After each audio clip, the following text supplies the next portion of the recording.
個時間係咪好熟口面呢？我話你終於翻嚟啦，千呼萬喚啦，夏小月翻嚟，我哋言語治療師你好啊！我成日同啲朋友講腦運動啊，但係大家呢好似話咩嚟㗎？究竟未聽過喎嚇，打千秋對個腦好唔係啩？即係大家仲有好多呢一啲嘅諗法咯。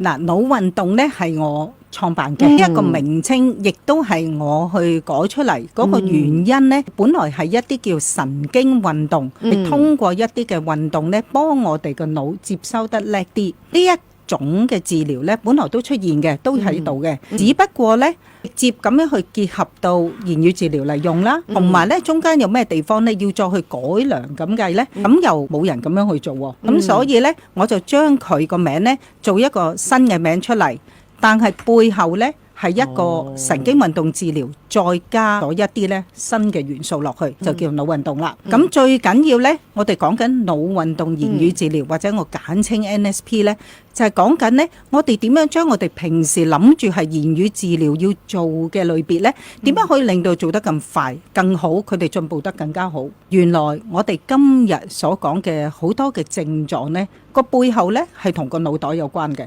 如果想知道更加多關於呢一方面嘅知識，大家可以瀏覽 NSP 呢一個系列，又或者喺評論區嗰度問問題啊！